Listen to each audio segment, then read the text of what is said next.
গোপালগঞ্জে জাতীয় নাগরিক পার্টির পদযাত্রা কর্মসূচিতে 2 দফায় হামলা করেছে নিষিদ্ধ ঘোষিত আওয়ামী ছাত্রলীগের সমর্থকরা। পরে আইনশৃঙ্খলা বাহিনীর সাথে দফায় দফায় সংঘর্ষ জড়ায় তারা। পরিস্থিতি নিয়ন্ত্রণে রাত 8টা থেকে কারফিউ জারি হয়েছে গোপালগঞ্জে, চলবে বৃহস্পতিবার সন্ধ্যা 6টা পর্যন্ত।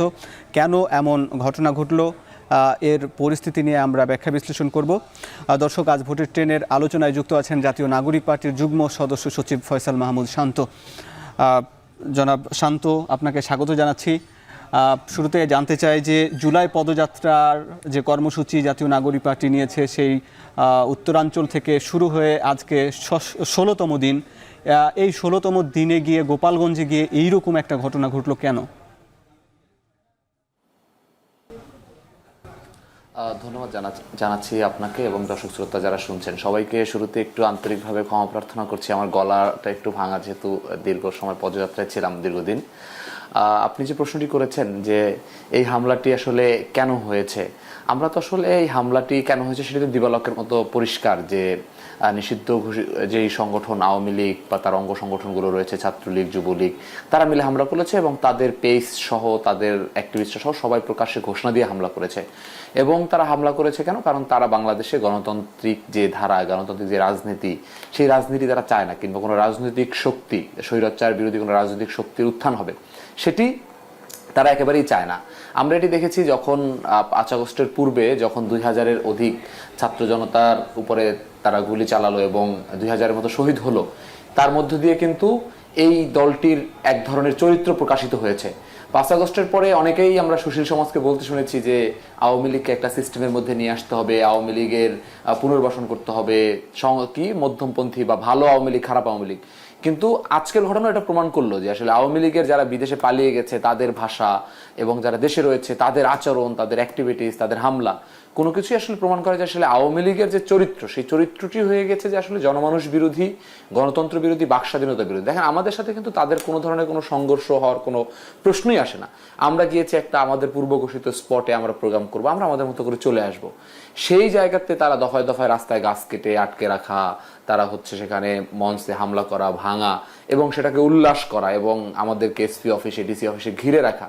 এখানে আমি যদি এটাকে শর্টে যেটা বললাম সেটাকে বলি যে একটা বিষয় হচ্ছে যে আওয়ামী লীগের যেই চরিত্র, আওয়ামী লীগ যে ভালো হবে না এবং আওয়ামী লীগকে নিয়ে যে বাংলাদেশের রাজনৈতিক স্পেসে রাজনীতি করা সম্ভব না, এটার একটা কারণে আসলে এটার প্রমাণিত হলো। দ্বিতীয়ত হচ্ছে বাংলাদেশের সুশীল সোসাইটি এবং প্রশাসনের মধ্যে যারা আওয়ামী লীগের ব্যাপারে এতদিন পর্যন্ত একটা দ্বিধাদ্বন্দ্ব ছিল যে আওয়ামী লীগের মধ্যে মনে হয় ভালো মানুষ আছে কিংবা আওয়ামী লীগকে নিয়ে আসলে তারা একটা ইনক্লুসিভ রাজনীতি দাঁড় করাবে, তাদের এই একটা ছাড় দেয়া এবং তাদের সাথে সুশীলতা দেখানোর কারণেই আজকে এইরকম একটা তারা হামলার সুযোগ পেয়েছে এবং তারা আমাদের উপর এরকম নির্যাতন করেছে এবং এটা একটা লজ্জাজনক একটা ঘটনা আজকে ঘটিয়েছে। নিশ্চয়ই লজ্জাজনক ঘটনা। 5 আগস্টের পর নতুন বাংলাদেশের কথা বলছি, সংস্কার করতে চাই, রাষ্ট্র সংস্কারের জন্য সকল উদ্যোগ নেওয়া হচ্ছে, কাজ হচ্ছে, ঐকমত্য কমিশন কাজ করছে। আপনারাও এই এতদিন উত্তরাঞ্চল থেকে শুরু করে বেশ অনেকগুলো জেলা ঘুরলেন, সেখানে সারা দেশেই তো আওয়ামী লীগের লোকজন ছড়িয়ে ছিটিয়ে আছে, সেখানেও কিন্তু কোনো হামলার শিকার হননি। ঠিক গোপালগঞ্জে হামলার শিকার হয়েছেন।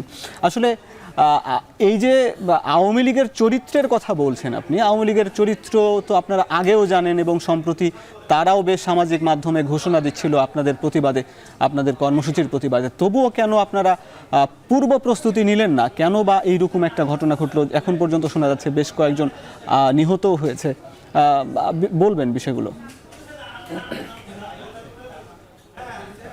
দেখেন, আপনি 2টা প্রশ্ন এখানে করেছেন। একটা হচ্ছে যে 30টি মানে আমাদের প্রায় 30টির অধিক জেলায় আমরা ইতিমধ্যে প্রোগ্রাম শেষ করেছি, কোথাও আসলে এই ধরনের ঘটনা ঘটে নাই। 2 নম্বর হচ্ছে যে আমরা কেন আসলে পূর্ব প্রস্তুতি নেই নাই। প্রথম কথা হচ্ছে 30টির অধিক জেলায় এই ঘটনা ঘটেছে, কিন্তু বাংলাদেশে 5 আগস্টের পর একটা অদ্ভুত একটা ঘটনা ঘটেছে। একটা হচ্ছে যে 2টা জায়গায় আওয়ামী লীগের সকল সন্ত্রাসীরা আশ্রয় নিয়েছে।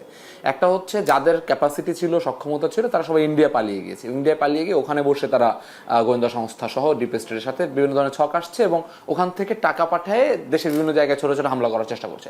আর একটা হচ্ছে বাংলাদেশের ভিতরে যারা ছিল, যাদের ওই ধরনের ক্যাপাসিটি নাই, যারা আসলে যাদেরকে আমরা ছাপরি আওয়ামী লীগ বলি, এই ধরনের আওয়ামী লীগরা সব গোপালগঞ্জে গিয়ে আসলে তারা অবস্থান করছে।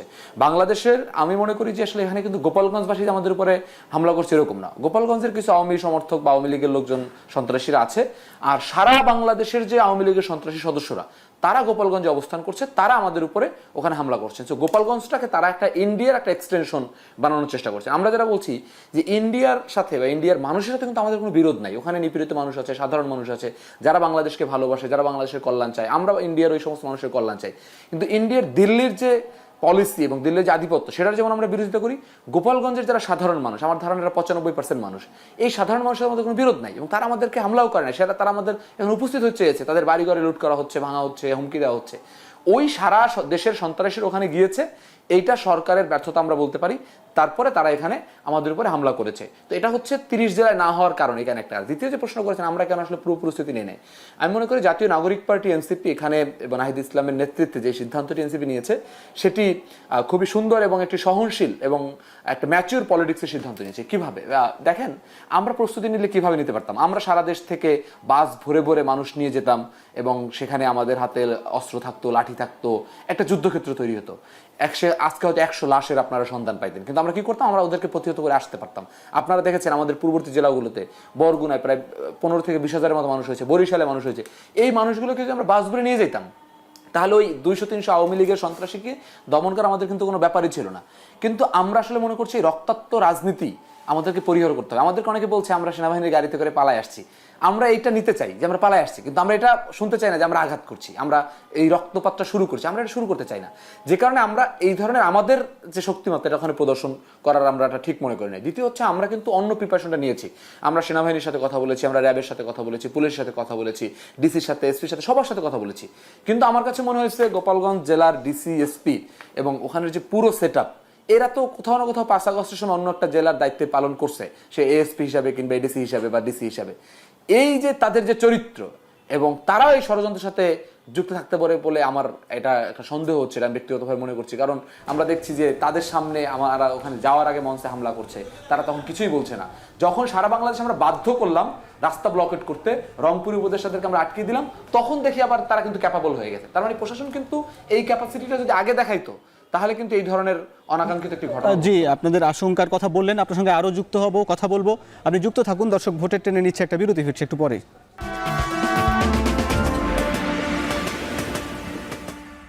বিরতির পর স্বাগত, আলোচনা করছি ভোটের ট্রেনে। যুক্ত আছেন জাতীয় নাগরিক পার্টির নেতা ফয়সাল মাহমুদ শান্ত।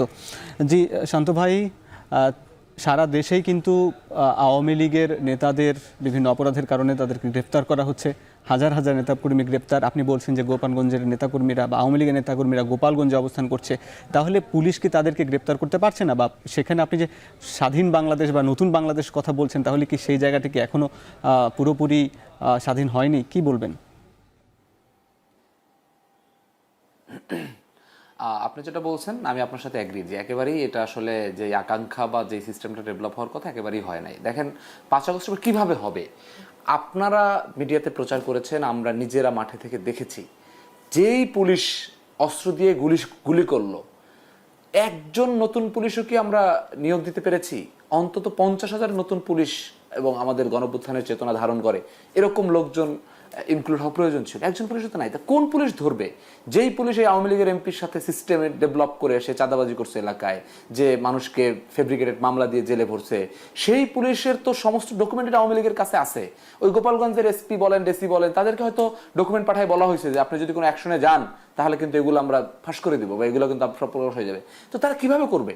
তো আমরা তো তাদের কোনো ধরনের কোনো সিস্টেমের মধ্যে আনি নাই এবং তাদেরকে সংস্কার করা, যে কারণে আমরা এখন বলছি কি যে পুলিশ যে সংস্কার করা প্রয়োজন এবং এই আওয়ামী লীগের সন্ত্রাসীদেরকে গ্রেফতার করা, এই দুইটা জিনিসটা এখন পর্যন্ত একেবারেই দৃশ্যমানভাবে হয় নাই। এবং আওয়ামী লীগের এই সন্ত্রাসীদের গ্রেফতার করার ক্ষেত্রে পুলিশ আগের স্টাইলে মামলাবাজি করা শুরু করছে। তারা স্থানীয় রাজনৈতিক নেতার সাথে মিলে আওয়ামী লীগের কমিটির লোকজনের লিস্ট করে তার বাসায় যাচ্ছে, টাকা নিচ্ছে, যে টাকা দিচ্ছে না তাকে জেলে ধরতেছে, যে টাকা দিচ্ছে তাকে ছেড়ে দিচ্ছে। এই যে সিস্টেমটা হয়েছে, টাকার তো এদের অভাব নাই। 15 বছর হাজার হাজার লক্ষ লক্ষ কোটি টাকা তাদের কাছে আছে, তারা ইন্ডিয়া থেকে সেগুলো পাঠাচ্ছে, পুলিশকে টাকা দিচ্ছে। তো এই সিস্টেমের মধ্য দিয়ে তো একটা রাজনৈতিক ভবিষ্যৎ পুরোপুরি আমাদের সংকটের মুখে ফেলে দিচ্ছে। এটা শুধুমাত্র জাতীয় নাগরিক পার্টির রাজনৈতিক হুমকি না, এটা আজকে বাংলাদেশের প্রেক্ষাপটে নতুন ধারায় পরিবর্তনের রাজনীতি যদি বিএনপি করতে চায় তার আজকের ঘটনা বিএনপির জন্য থ্রেট, এটা যে জামাত করতে চায় জামাতের জন্য থ্রেট, এটা যে করতে চাবে। আজকের যদি তরুণদের মধ্য থেকে যে কোনো নেতৃত্ব চলে আসে সেই নেতৃত্বের জন্য আজকের এই ঘটনাটা থ্রেট। তো আমাদেরকে এটা আসলে জাতিগতভাবে এটা দেখতে হবে। এবং ইন্টারিম এই জায়গায় আমার কাছে মনে হয় যে চরমভাবে ব্যর্থ হয়েছে, এবং এদের যে গতিবিধি এবং এদের যে ভাষা, কথা বলার ধরন, এই কথা বলার ধরনের মধ্যে মনেই হয় না যে আসলে এরা ন্যূনতম এই বিষয়গুলো সলভ করতে চায়। আমার কাছে মনে হচ্ছে এরা দায়িত্ব পালন করার ক্ষেত্রেই শুধুমাত্র মানে কি বলে এটাকে, আটটা পাঁচটা অফিস করে না কর্পোরেট অফিসে, এই আটটা পাঁচটা অফিস তারা করছেন। তারা যে একটা গণঅভ্যুত্থানের চেতনা ধারণ করে রাষ্ট্র সংস্কার করতে চায় বা চাইবে, এবং বিশেষ করে এইরকম পুলিশ প্রশাসনের মতো ব্যবস্থার কথা, সেটা আমরা দেখছি না। যেমন সংস্কার প্রয়োজন, তেমনি রাজনৈতিক দলগুলোরও সংস্কার প্রয়োজন। যেমন আপনি বলছেন যে পুলিশ যে চাঁদাবাজির সঙ্গে যুক্ত হয়ে যাচ্ছে, এটার জন্য কি আসলে শুধুই পুলিশ দায়ী? এখানে কি রাজনৈতিক দলগুলোর কোনো দায় নেই? এখানে যদি অন্য বড় রাজনৈতিক দলগুলোর যদি দায় থাকে বা কেউ যদি অভিযোগ অনেক শোনা যায়, ঠিক একই সঙ্গে নতুন দল ছাত্র রাজনীতির এই এনসিপির বিরুদ্ধেও কিন্তু অনেক ক্ষেত্রে বিভিন্ন সময় অভিযোগ শোনা যাচ্ছে। আসলে এই জন্য কি আপনাদেরও কোনো দায় আছে কি না যে নতুন বাংলাদেশকে সুষ্ঠুভাবে সুন্দরভাবে গঠনে আপনারাও ঠিকঠাক করতে পারছেন না? দেখেন, আমি একেবারেই খোলামেলাভাবে বলি, হ্যাঁ আমাদের রাজনৈতিক দলগুলোর এখানে দায় আছে এবং যথেষ্ট দায় আছে। এই পুলিশ, খারাপ পুলিশও 90% সোজা হয়ে যেত, বাকি 10% পালায় যেত যদি রাজনৈতিক দলগুলো আমরা এই দায়গুলো নিয়ে সেখানে আমাদের দায়িত্বটা পালন করতাম। দেখেন 5 আগস্টে তো শুধুমাত্র কোটা বিলুপ্ত হওয়ার জন্য তো একটা গণঅভ্যুত্থান হয় নাই। তাহলে তো শেখ হাসিনা 97% মানে 7% কোটা দিয়েছিল, 93% দিয়েছিল, তখন তো আমরা মেনে যেতে পারতাম, তখন তো সব সমাধান হয়ে যেত। এখানে আরো কিছু প্রশ্ন ছিল, যে প্রশ্নগুলোকে ডিল করে বাংলাদেশ আগাবে। এখন এই 5 আগস্টের পরে আমরা এরকম কয়টা প্রশ্নে রাজনৈতিক দলগুলো একটা জায়গায় আসতে পারছি যে ঠিক আছে, আমরা রাজনৈতিক দলগুলো মিলে আমরা বলবো যে আমরা আসলে আর রাজনৈতিক দলগুলোর মধ্যে আমরা মাসেল পাওয়ারটা ইউজ করব না। আমাদের যত কিছুই হোক, আমাদের যত বাকবিতণ্ডা হোক, যত সমালোচনা করি, যত একটা বিরোধিতার জায়গায়, শত্রু জায়গায় পৌঁছাক, আমরা একজন একজনকে আঘাত করব না। এই একটা সিম্পল পয়েন্টে এখন পর্যন্ত কিন্তু বাংলাদেশের রাজনীতিগুলো আমরা একমত হতে পারি নাই। এটা তো সত্যিকার অর্থেই 2000 শহীদের রক্তের সাথে এক ধরনের বেইমানি এবং রাজনৈতিক দলগুলোর জন্য লজ্জা। দ্বিতীয়ত হচ্ছে যে চাঁদাবাজির জায়গা, যে আমরা কোনো সিস্টেমে আমাদের অন্তত আমরা যদি টাকা পয়সা নেয়া বলি যে আমরা কারো থেকে টাকা নেব না, তাহলে তো রাজনৈতিক দলগুলো চলতে পারবে না। আমরা তো একটা পয়েন্টে একমত হইতে পারি সবগুলো রাজনৈতিক দল, যে আমরা কারো থেকে জোর করে একটা টাকা রাজনৈতিক দল গ্রহণ করবে না। দেখেন বাংলাদেশে আমি যদি 3টা রাজনৈতিক দলের নাম বলি, বিএনপি, এনসিপি, জামাত, এই 3টা রাজনৈতিক দল যদি চলতে চায়, এই যদি জোর করে টাকা না নেয়, আপনিও জানেন আমিও জানি তার কিন্তু টাকার কোনো অভাব নাই। বিএনপিকে টাকা দেওয়ার জন্য, ডোনেশন দেওয়ার জন্য হাজার হাজার মানুষ আছে, হাজার হাজার ব্যবসায়ী আছে। জামাতের একটা ডোনেশন সিস্টেম আছে। এনসিপিকে দেওয়ার জন্য মানুষ চায়, তাদের মানুষের কাছে যাইতে হবে। তার মানে তার কেন চাঁদাবাজিটার ব্যাপারে আমরা একমত হইতে পারি না, বা এই রাজনৈতিক দলগুলো একটা জায়গায় আসতে পারে না, এইটা আসলে এই জাতি যে লড়াই করছে বারবার, সেই জাতির জন্য আসলে দুর্ভাগ্য যে আসলে পলিটিক্যাল লোকজন, আমরা বলছি না যে আপনাদের টাকার প্রয়োজন নেই, আমাদের টাকার প্রয়োজন আছে, গাড়ির প্রয়োজন আছে, আমাদের কর্মসূচির প্রয়োজন আছে, প্রোগ্রাম, সবকিছু সাপোর্টের প্রয়োজন আছে। সেইটার অন্তত আমরা তো অনেক কিছু বলি যে আমরা দুর্নীতিবাজদের টাকা নিব না, এত বেশি টাকা নিব না, সেগুলো যদি না হয় অন্তত একটা জায়গাতে একমত হওয়া দরকার যে আমরা কাউকে জোর করে টাকা নেব না, টাকা না দিলে কাউকে আমরা পাথর মেরে হত্যা করব না, আমরা টাকা না দিলে কারো দোকানপাট আগুন ধরাই দিব না, ধর্ষণ করব না। এইরকম কোর যে জায়গা, সেই জায়গাগুলোতে কিন্তু আমরা দিনের পর দিন প্রস্তাবনা দিচ্ছি, আলাপ করছি, কিন্তু রাজনৈতিক দলগুলোর মধ্যে আমরা একটা ঐক্য জায়গায় নিয়ে আসতে পারছি না। এই ঐক্য যদি না নিয়ে আসতে পারি, আমরা কিসের ইলেকশন, কিসের এনসিপি ক্ষমতা আসলে কি করবে? কারণ তার তো ঐক্যমত নাই, তার তো সিস্টেম ডেভেলপ নাই। তার মানে এনসিপিও ক্ষমতা আসলে তো সেই সিস্টেমের মধ্যে দিয়ে ওই এলাকার একজন কর্মী তখন চাঁদাবাজি করবে। কারণ আমরা তো রাজনৈতিক দলগুলো বসে বাংলাদেশ প্রশ্নে 24 পরবর্তী বাংলাদেশের রাজনীতি কি হবে সেখানে তো আমরা ডিল করে তারপর ইলেকশনের দিকে যাচ্ছি না, ক্ষমতার দিকে যাচ্ছি না। এক বছরেও আসলে এই ডিলটা করা গেল না, এবং সেই অনুযায়ী রাজনৈতিক দলগুলো এখনো এই বিষয়ে ঐকমত্য আসতে পারলো না। এই চাঁদাবাজি বা সন্ত্রাস বা আপনি যেটা বললেন যে জোর করে টাকা আদায়, এই ব্যাপারে বা না করার ব্যাপারে কোনো সিদ্ধান্ত বা ঐকমত্যে আসা গেল না। এটা অবশ্যই ব্যর্থতা আমাদের জন্য। আপনি যুক্ত থাকুন না আমাদের সঙ্গে। দর্শক, ভোটে টেনে নিচ্ছে আরও একটা বিরতি, ফিরছে একটু পরে।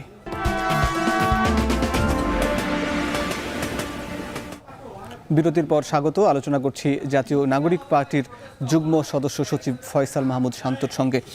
শান্ত ভাই, আমরা সংস্কার নিয়ে আলাপ করছিলাম, সেখান থেকে যদি আবার এবার এই পার্টি শুরু করি, যে এই ঐকমত্য কমিশন যে দীর্ঘদিন ধরে প্রায় 40 থেকে 50টির মতন বৈঠক করলো রাজনৈতিক দলগুলোর সঙ্গে, এবং সেখানেও আমরা দেখছি যে শেষ দিকে এসে মৌলিক কিছু সংস্কার বিষয়ে এখনও ঐকমত্য হচ্ছে না, এবং দিন শেষে ঐকমত্য কমিশনকে একটি সিদ্ধান্ত নিতে হচ্ছে উচ্চকক্ষ থাকবে কি থাকবে না, দ্বিকক্ষ থাকবে কি থাকবে না। বিএনপি তার আগের জায়গায় অবস্থানে এবং এনসিপি জামাত তারা তাদের জায়গায় অবস্থানে। আসলে এই যে এইরকম একটা অবস্থায় আসলে বাংলাদেশে কি আসলে কি এই বা জুলাই সনদটা সম্ভব, নাকি জুলাই সনদটা কি তড়িঘড়ি করতে গিয়ে মৌলিক সংস্কার ছাড়াই হয়ে যাচ্ছে? কি বলবেন এই বিষয়গুলো নিয়ে?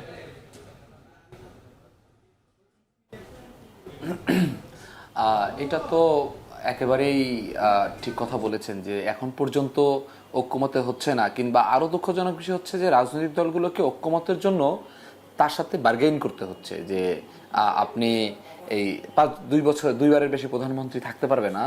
এই জিনিসটার জন্য এটা একটা দেশের জন্য খুবই নেসেসারি একটা বিষয়। হাসিনা এইভাবেই স্বৈরাচার হয়ে উঠছে, বারবার নিজের ক্ষমতায় থেকে সবকিছু দখল করছে, সেগুলোর জন্য রাজনৈতিক দলগুলোকে কনভিন্স করতে হচ্ছে। তার মানে রাজনৈতিক দলগুলো অনেকেই, পুরনো রাজনৈতিক দলগুলো, তারা নিজেরা সেই প্রয়োজনটা ফিল করছে না আর কি, দলীয় সংস্কার করা বলেন, জায়গা বলেন। কিন্তু আমাদের জাতীয় নাগরিক পার্টির পক্ষ থেকে আমরা একটা কথা বলতে চাই যে পুরনো যে রাজনৈতিক দল সে চিন্তা করতে পারে যে সংস্কার হোক বা না হোক, আমি তো ইলেকশনের মধ্যে দিয়ে আবার একটা রিসাইকেলের মধ্যে যাবো, এই করবো সেই করবো। কিন্তু আমরা মনে করি আসলে আমাদের রাজনৈতিক ভিত্তি এটাই আসলে আসছে শহীদের রক্ত এবং নতুন বাংলাদেশের প্রত্যাশা নিয়ে। আমরা যদি জুলাই সনদ করতে না পারি, আমরা যদি মৌলিক সনদের বিষয়ে, মৌলিক সংস্কারের বিষয়ে ন্যূনতম একটা জায়গায় না আসতে পারি, তাহলে আমাদের ওই জায়গায় কম্প্রোমাইজ করার কোনো সুযোগ নেই, এবং আমরা সেটা করতে চাইও না। কারণ আমাদের এই রাজনৈতিক অস্তিত্বই থাকতো না যদি এই শহীদরা জীবন না দিতেন।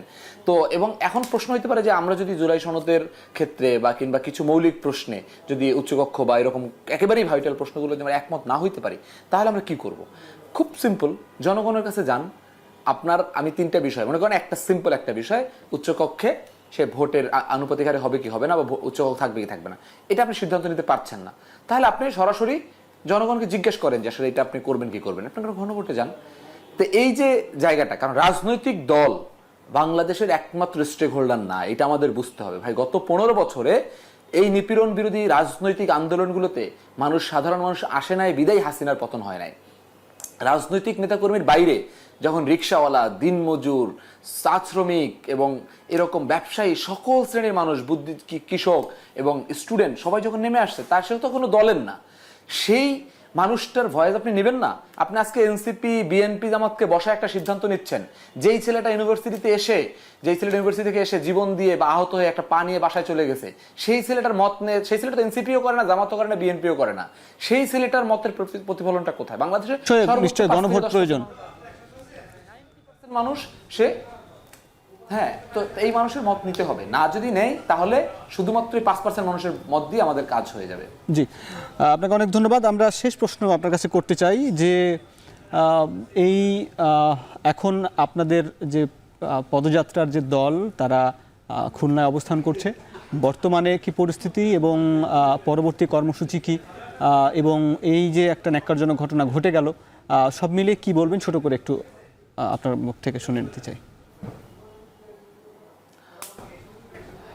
আমাদের নেতাকর্মীদের মধ্যে 2-1 আহত হয়েছেন, ককটেল এবং গাড়ির কাচের ক্ষেত্রে 2-1 মাথা, হাত বিভিন্ন জায়গায় কেটে গিয়েছে।